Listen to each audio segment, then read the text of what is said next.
Good evening, everyone. Welcome to Wigan Fan TV, our second show of the season. I'm joined tonight by Mr. Stuart Minnis. Good evening, Stuart. Are you well? Well, yeah, fine, Sean. Thank you very much. Yeah. So we're going to be having a quick look back at the Scholars game, the Salford game, looking ahead to the Barrow game. We're doing things a little bit different this week. So whilst there's only two of us on your screen at the moment, we're going to be joined a little bit later on by somebody else who's been going to give us his thoughts on the Salford game and his thoughts on Adrian Lamb's first real test when it comes to implementing his attacking flair. We're also going to be having a look at Joe Bullock's interview, talking about the Barrow game, and we've got a slightly extended interview with George Williams to come as well, particularly with his thoughts about coming up against Cooper Cronk. So let's get started with the Salford game, Stu. And your initial thoughts on the reaction? Obviously, it's a pre-season game, so you can't read too much into it, but what did you make of the performance from Wigan? Well, yeah, it was really good. I was impressed with, to pick a few players out on Wigan TV, what I've seen. Samet, for one, really stood up. And what gets me is, I've read a lot of, in the press lately, that George Williams, after the game, come on, get off the man's back. It's pre-season. People make mistakes. People say, no, he's not a marquee, he's not this. But, well, yeah, he's our marquee.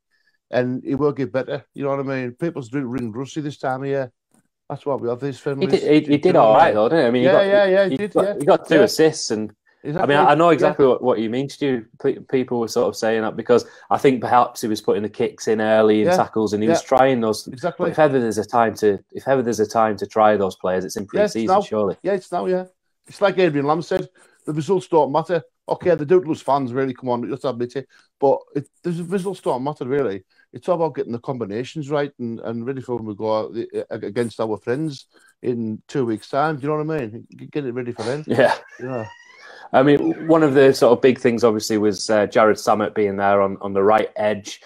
Didn't look particularly threatening with the ball in hand in running at the defence, but his kicking game, I thought, was absolutely excellent, wasn't it? Yeah. As you say, I've been fortunate to see the guy up here, obviously coming from, just down the road from Workington, and obviously when he played for Malta, and I thought to myself, hang on, a lot of people what they're signing him for, and his kicking game alone is second to none. It's really good. Do you know what I mean?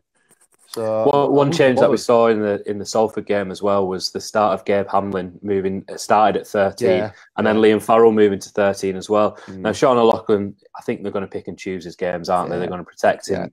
I wouldn't be surprised if he does play against Saints in a couple of weeks' time. I don't think that will be a surprise to anyone. But how do you? That seems to be a move that accommodates Greenwood moving to the left and Liam Farrell to the centre. What did you make of Joe Greenwood when he came on? He seemed to just carry on where he finished off last season. I thought it was incredible. Yeah, he did. It's been a great addition since he's come in for Joel. A lot of people I myself put my hand up. I was like, oh no. But he's come in, he's done the business. As for Gabe Hamlin, I think this year is going to be the man to start in. I think he's going to be the number 13. I did comment and said it would be Willie Isa, but I think he is going to be the 13 to replace O'Loughlin. I mean, that's probably the key for this season, isn't it? We've got O'Loughlin for another year, but how do you replace him? Hamlin's obviously a different type of player. He's going to be a different type of 13, but he certainly looks like he's got the ability, and hopefully he'll get a lot more opportunity this year. Now, if anybody's wondering, by the way, where Matt Macaulay is, obviously he wasn't on last week, and he isn't on this week. I can say that he is serving the last night of his community service tonight after he was found guilty of being found in Remain Navaret's garden. So tonight's his last duty on community service, and hopefully he'll be joining us to preview the Saints game next week. I should get him with us on the Barrow. That would be a good community service for him, wouldn't it? I'm a sponsor and all, so that'd be good for him, wouldn't it? Yeah. Imagine if he turned up in his sort of clobber that he normally turns up in. I don't think he would survive too long up in Barrow, to be honest with you, Stu. I would be gentle with him. I'll be gentle with him. Obviously, a lot of attention on Sunday. Was it Sunday the friendly? Yeah, it was on Sunday, wasn't it? A lot of the attention was on number 16 as he was wearing his incorrect squad number. But Mr. Zach Hardacre, how did you think he went in his first appearance in the blue and lighter blue of Wigan? Me personally, obviously, how can I put it? you know, a lot of people's on his back, like my mother, and I'll just leave it at that. Edit that bit. Me personally, you've got to give the guy a chance. Come on. You know what he's done. And I think we've got a really good player. He can drop into the centre if Sarge gets injured. And I think, I'll be honest with you, I think it's just like a complete new player coming in. Well, he's a new player, but like for what he's played, I just think he's going to do really good for us. I really do. It was interesting as well that he the try that he scored was when he moved into centre as well. Yeah, exactly. So he's threatening and attacking from that centre position, and it gives us that extra option there. And obviously Morgan Escaray moving to fullback. Morgan Escaray did start the game. Just to sort of give a quick recap of the Scholars game on Friday, which was down at. Morgan Escaray started that game, so did Romain Navarrete. But the big story, I guess, and we'll discuss Joe Bullock and Barrow and everything that goes along with that a little bit later on, was the performances of Joe Bullock. And in particular, Sammy Kabula, who I think perhaps got a little bit outshone by Joe Bullock being on debut and the 2 tries that he scored. But Sammy Kabula came up with 3 great assists, and they weren't barnstorming, running over people assists. They were delicate little passes. I even put on that he was he looked like Cooper Cronk at times. Playing for Wigan against her. I mean, that potential pack, Stu, the size of Sammy Kabula, the size of Joe Bullock. Yes, the fringe players at the moment, but it stands in good stead, doesn't it, during the season? You know something, Sean? I was trying to rack my brains who it reminds me of, and I should wash my mouth out here, but it reminds me a bit of Sonny Nicol. What Sonny Nicol used to be like at Saints. It's just that kind of raw-born player, and I think it would be absolutely a great addition in a couple of years to come in that position. Because just I mean, you know what I mean? Hopefully this year as well. Yeah, I mean, he obviously only played the 1 game last year at Huddersfield, and hopefully he'll get plenty more opportunities this season. Yeah. One person that I just mentioned there was Cooper Cronk. Now, last week when I was fortunate enough to go to the media day down at Wigan, I spoke to George Williams about the opportunity of coming up against Cooper Cronk for the Roosters, and this is what George Williams had to say on that. George, thank you for taking the time to join me. First up, after the Saints and Leeds game is a massive challenge against the Roosters. Coming up opposite number against Cooper Cronk, how big an opportunity is that for you? Yeah, it's massive. He's probably proven world class and hasn't been for many years, so to play against him would be a good thing for me, and probably test myself against the best ever maybe. I rate him highly, and I'll hopefully get one over on me here at the DW. One thing that comes up in May as well is sort of the other highlight on the calendar at the moment, I think, for everybody, is the trip to Nou Camp. How much are you looking forward to that? You're a Liverpool fan, so big football fan. How big an opportunity do you think that is for yourself and the club? Yeah, it's massive. So iconic stadium, and I'm used to watching Messi there, so on the telly. I'd never think I'd have the chance, to play there. I think it's the first ever rugby league game there. Yeah, the rugby union's played there, but it's the first rugby league game. Yeah, so it's massive for Wigan, obviously, and for Catalan. Great job for them putting it on. So great occasion, and lads can't wait. You're obviously a big football fan. If you were to personify yourself, if you saw yourself as a footballer, past, present, Barca or non-Barca, who do you reckon you would be? To give you an example, Talima Tausai reckons he's Ronaldinho. So but he's a very bad Ronaldinho. I don't know. I'd probably go with Steven Gerrard. Okay. He was my hero growing up. And who do you reckon's more like Steven Gerrard, you or Josh Ganson? Because that's the answer to that Josh Ganson game. So I think me. Yeah, I'm a bit more of an athlete than Ganson. That was George Williams telling us about what he's looking forward to in the 2019 season, in particular going to the Nou Camp and testing himself against Cooper Cronk in the World Club Challenge. One thing that's come over from the NRL, and we saw it for the first time on Sunday, Stu, was the new rules, the shot clock. It seemed to be a much quicker game. The dropouts, people, they were taking the full time that they were allowed, but still the speed was a lot quicker. The scrums were a lot quicker. It looks like it could have a positive impact. Did you feel like the game just moved along a lot quicker and was a lot smoother, I thought? Yeah, I think it was. And I think, to be honest with you, I think it's been needed, though, hasn't it? You know what I mean? Yeah. There's been a few rules that needed to be scrapped, and I like this shot clock. I really do. And I think it's a really good idea. And it needed to be brought in, unfortunately. But yeah, as for the shot clock, I can't wait to see how that pans out during the season. I think it's going I to be think really it good. was Sean O'Loughlin that was on commentary on Wigan TV, and he said it's probably more of a shock to the referees, isn't it, than the players? It's the referees that are going to have to try to manage that a lot better than perhaps the players. And I guess time will tell on when we play Saints next week, the first experience of it in reality. And there's a good opportunity that we might see that other new rule next week as well. It probably will be a close game, and we could see the first golden point in Super League in the regular season. Yeah, I think, and I'll be honest with you, where last year it was always gone to Sam for the drop goal, we've got quite a few people that can be in the pocket, as you say. You've got Samet, you've got George, you've got potential Zach Hardacre, you've got Escudero. You've got a good mix there to make the rest of the team think, or the opposition think. So, yeah, when it comes down to that, I hope it doesn't bite the old fingernails. But if it does, I don't think we've got anything to worry about. I really don't. No, there was a time actually in the friendly against Salford where we were winning by a couple of scores, and I just wondered whether they might just, although it doesn't mean anything in a friendly, but the opportunity to get that match day experience, game day experience of going for the 1 pointer under pressure, but they obviously didn't go for it. But before we wrap up on the Salford game and look ahead to the Barrow game, we've got a new face that's joining us as well, Philip Tomlinson, who's watched the show over the last year or so and has joined us now. This is something that we want to do more and more throughout the season, is pre-recorded bits that we could throw into the show from fans, particularly reaction to games. So this is Philip Tomlinson with his reaction to the Salford game and his thoughts on Adrian Lamb's new style that he's bringing to Wigan. So this is Philip. Hi guys, my name's Phil. I'm going to give you some of my thoughts on the Salford game. I thought that Salford started really well. They looked really up for it to begin with. Created some spaces out on our edges. A couple of defensive misreads from our centres and from our middles allowed the overlap. But I thought we responded well afterwards. I thought Samet and Williams combined quite well to send Faz over, and then we kind of took control over the game. It's good to see that we didn't panic early on and just carried on with it and just did what we usually do, which is just sort of building pressure and rolling with it like we have done over the last few years. But I never really thought that we were at our best. But equally, it's a pre-season game, so we're never going to be.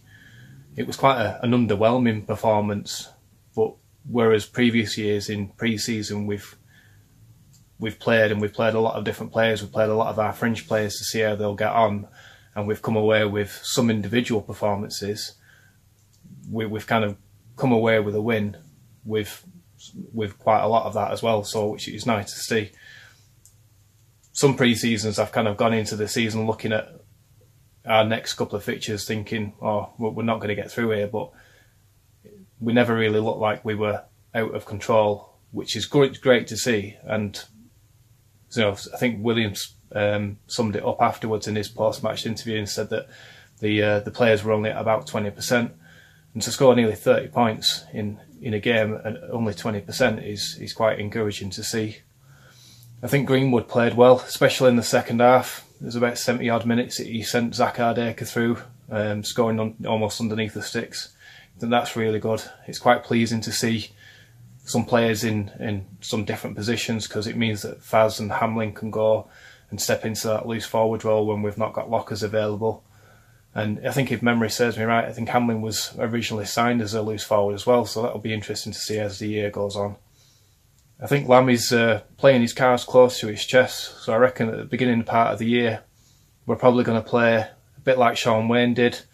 A bit of that style where the forwards go forward and we create the spaces that way. But I think as time goes on, I think we're going to start seeing a lot more of our middles and our half-backs getting through and really opening things up for people. So overall, I think the game was a bit underwhelming, but I'm quite pleased to see that our combinations are coming together, and I reckon it's going to be a good season for us. Thanks to Philip for sending that through. And like I said, that's an initiative that we hope to bring throughout the season. So after the Saints game, hopefully record your reaction and we can put it all together and we can build this to be a bigger community of Wigan fans that are contributing.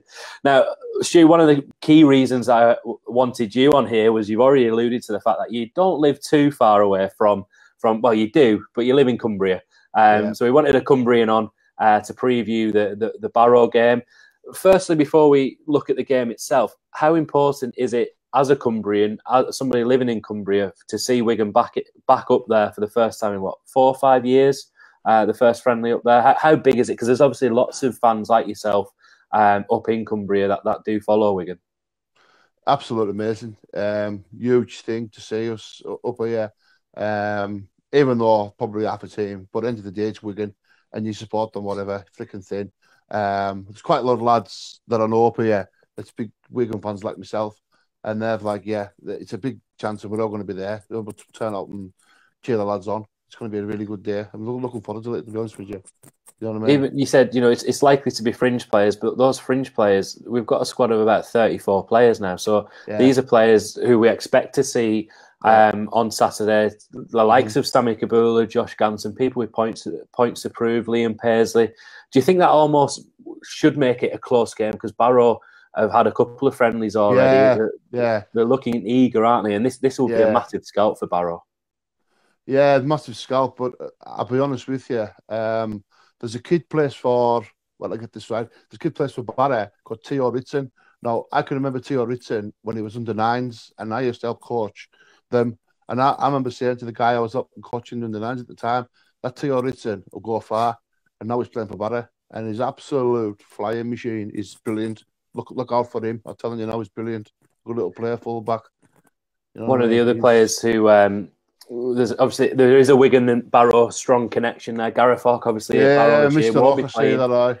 He won't be playing because he's injured. Martin Aspinwall's still going. I think he's probably him and Hawke are probably two of the only players, along with Kevin Brown, to have played with a Lachlan at Wigan. So Martin Aspinwall could be coming up against Wigan. But one person that will be returning to Barrow this weekend, if he isn't being rested for the Saints game, it is Joe Bullock. We spoke about him briefly. How big of a season do you think Joe Bullock's going to be? That Scholars game, he looked impressive. The Salford game, he looked impressive. How big an impact do you think he could have?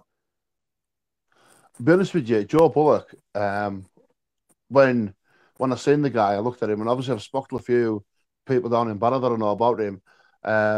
Just his size and presence is just massive. I think he'll be a great. He'll just fit in there absolutely brilliant to the team this season. I think he'll definitely play Barrow. I think if I was to pick players who I think would play, I think there could be him, maybe Escary, I don't know. Hankinson, them kind of fringe players. So when you look at it, it's players that's played like last season, or you know what I mean. So when you look at so when you think of how can I put it? So when you look at the players that's going to be there, and people's like, "Oh, I'm only going if they're not going to go." Well, look, go because they've played for them last season. You know what I mean? I think you're spot on with Escary. I wouldn't be surprised to see Escary and Navarrete play. They both got minutes against the Scholars, like I said before. And I think I'm not too sure if this is correct, but I think they may have come back to pre-season a little bit later than the England international guys, and that's perhaps why they're getting a little bit more exposure in the friendlies than others might be.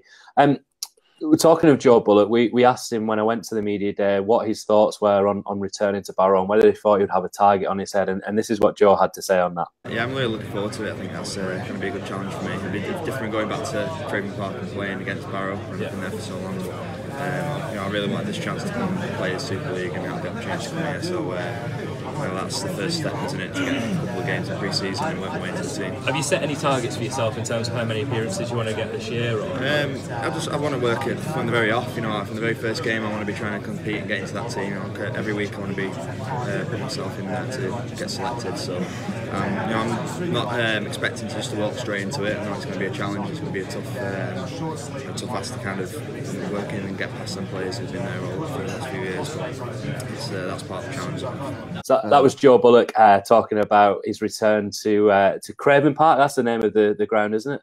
Yeah, I've got that right. One thing that came up, and Natalie, Joe's girlfriend, we spoke about it last week, and it's gone into the awards the launch dinner the other night, which David, who comes on to Wigan Fan TV with us, was there and representing ourselves, was Joe Burgess talking about Joe Bullock racing Natalie's horse, which sort of came from this show. So it's nice to see that we're having a little bit of an influence over what's happening. But I don't think Joe's too pleased with the story coming out that he beat a horse in a race. I don't think he beat a racehorse in a race. That's an amazing story, that, don't it? You know what I mean? It's just like, okay. It's someone Matt would come up with, didn't he? You know what I mean? Yeah, probably. Well, I think we should, yeah. We should coin him with a new nickname. Instead of Joe Bullock, we'll call him Jockey Bullock from now on. Hopefully, that's a nickname that'll stick with him. I mean, there's lots of nicknames that I think you could give Joe Bullock, particularly because of his size. But I think Jockey Bullock's probably a good nickname that we can christen him. Again, he's probably not going to be happy with that, but there you go. Never mind, Jockey. I probably won't see him. So, how do you see Saturday going? Obviously, fringe players. It's a massive game, like we said, for Barrow. But do you expect the Wigan fringe players to still come on top against a championship side like Barrow? Yeah, I'll be honest with you. I think they might take us, but I don't think there was much in it. Look, they've played Whitehaven. I can't think of the other one they've played, and they've all been like big blowaway scores. Not blowaway scores, but like, do you know what I mean? And I don't think they've been tested yet. I don't think they have. And I'll tell you one kid, another kid that I remember watching on Wigan TV, Mr. Bairn, Mr. Liam Bairn. Liam Bairn is big. It's a big lad, he rocked. When he run at defence, he knocked the guy on his backside twice. I'm like, have some of that. Brilliant. You know what I mean? Like all-star, take it up, pop, great. I just don't. I'll be honest with you. I think we've got nothing to worry about on Saturday. You know, I think they may just sneak it, but our fitness is better than theirs. You know what I mean? We're Super League end of the day, professional team. I think the Barrow public expecting us to they're going to thinking, we'll roll them over. They're just bringing a second team, but I think they could be in for a shock. I really do. It should be a good game either way. Obviously, it's a leveler, the fact that we're going to be playing our fringe players. But hopefully that makes it even more of an exciting game and gives, I think the biggest issue at the moment is obviously the lack of reserve rugby, the ability for people like Josh Gantz and Liam Paisley to get game experience against big bodies. That's the biggest difference, isn't it, from going from under 19s to first team rugby. So it's a bit more experience for them. One point to ask you to just get your thoughts on this is obviously next week, this time next week, we're going to be talking about the Saints game the following night. We've only had one meaningful pre-season game, and really, as combinations go, we've only had 40 minutes of a meaningful friendly. The likes of Zach Hardacre got 80 minutes, Sam got 80 minutes. But in terms of combinations on the pitch, the first team's only played 40 minutes. Is that a concern going into that Saints game, or do you think this is sort of well managed? Wigan know what they're doing in this regard, because I don't think Sean Wayne ever did anything other than this, did he? We probably played the first team 40 minutes against Leeds in previous seasons. That was about it. We've normally done all right. Do you have a concern going into that Saints game about that, considering they've got so many new signings as well, haven't they? I don't think I've got a concern, and the reason why I haven't got a concern is because they've got a few new players like we have. But a lot of our new players have played together. Like you've got like Sarge and Ollie in the middle. Then you've got Manfredi and Davis on the wings. That's the main attacking, our main attacking thing with George and Samet. There's only really Samet there. And obviously Zach at the back. Now, you look at theirs. I think we've nothing to worry about there. I think the only guy we've got to worry about is the guy in the middle, as we always do. But I think we've nothing to worry about. If we play our game, which guy in the middle? There's lots of guys in the middle. Obviously, the guy with the green outfit on, not Kermit the Frog, but obviously Mr. Hicks for one. Do you know what I mean? Right. Okay. Mr. Hicks is going to be the ref, is he? I think he probably will be. He probably will be. I can't think of how to end the show. Right, we've done Barrow. We've done the Salford. World Challenge there. The what? Sorry. World Challenge. Yeah. First home game, Leeds. I don't know. No.